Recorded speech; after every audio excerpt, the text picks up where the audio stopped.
मेरा अजीज़ों, अल्लाह पाक ने सारे इंसानों को दुनिया के अंदर सिर्फ़ और सिर्फ अपनी इबादत के लिए भेजा। इसलिए भेजा ताकि इस छोटी सी ज़िंदगी में रहकर अल्लाह की मान कर, अल्लाह को राज़ी कर कर वापस आलम अरवा में आ जाए, वापस आखिरत वाले दिन में आ जाए। उसके लिए अल्लाह पाक ने इंसानों को दुनिया में भेजा। ये इंसान हमेशा से नहीं था, लेकिन हमेशा के लिए बना है।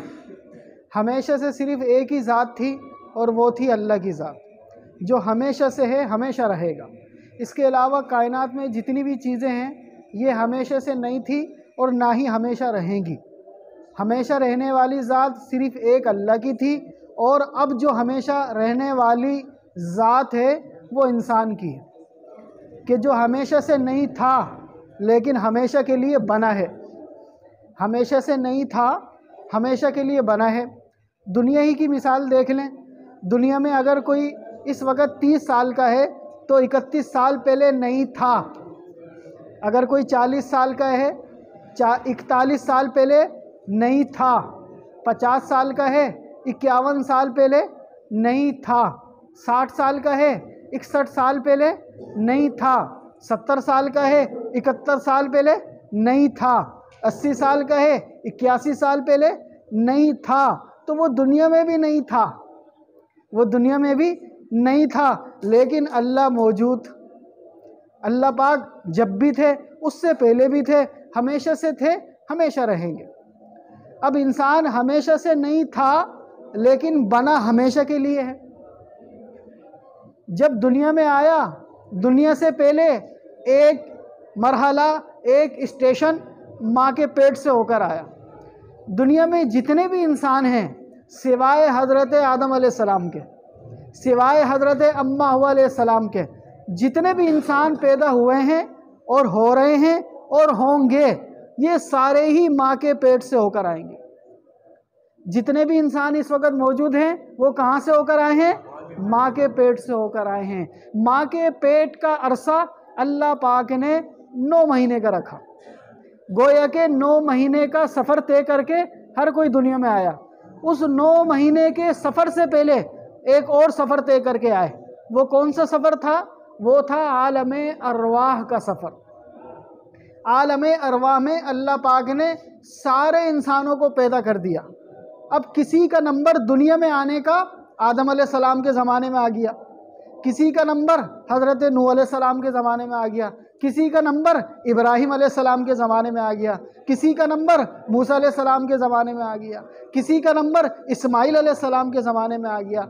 इसी तरह 1,24,000 कमोवेश नबी आए, तो किसी का नंबर किसी के नबी के ज़माने में आ गया, किसी का नंबर किसी नबी के ज़माने में आ गया, और किसी का नंबर आज हज़रत मोहम्मद मुस्तफ़ा सल्लल्लाहु अलैहि वसल्लम की उम्मत में आ गया। बन सब कहाँ गए थे?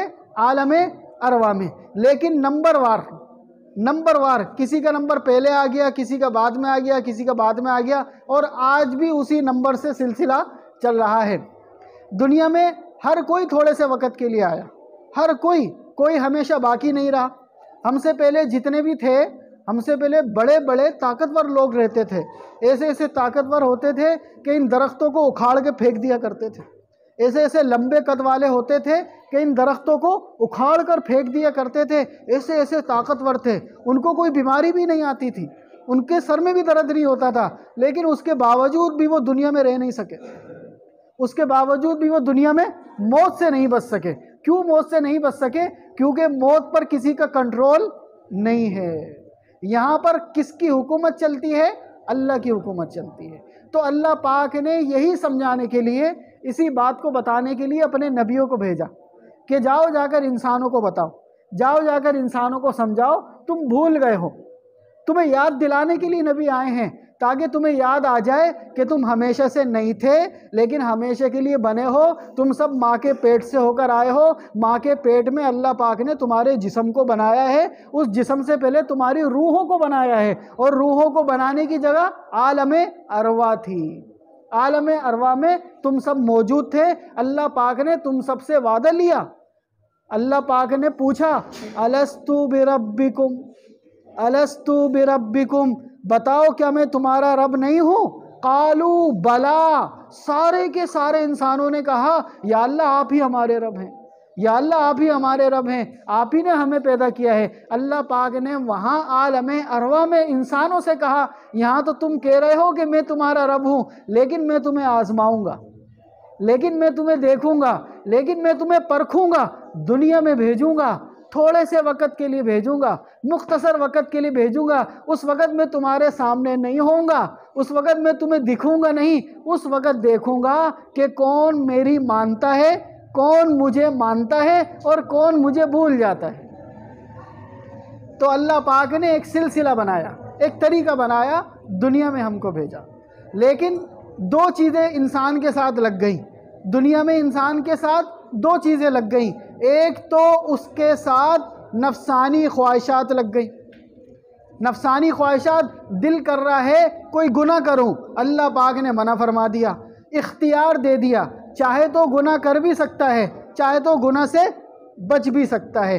फ़अल्हमहा फुजूरहा व तक़वाहा, फ़अल्हमहा फुजूरहा व तक़वाहा। इंसानों, हमने तुम्हें इख्तियार दे दिया, हमने तुम्हें इख्तियार दे दिया।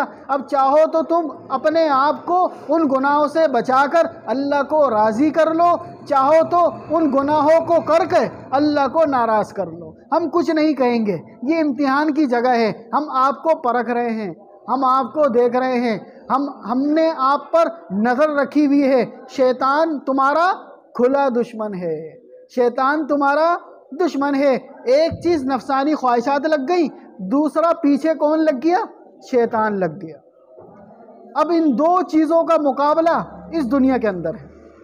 जो इन दो चीज़ों का मुकाबला कर लेगा वो कामयाब होगा, और जो इन दो चीज़ों से हार जाएगा, जो इन दो चीज़ों के वसवसे में पड़ जाएगा, धोखे में पड़ जाएगा, वो हार जाएगा।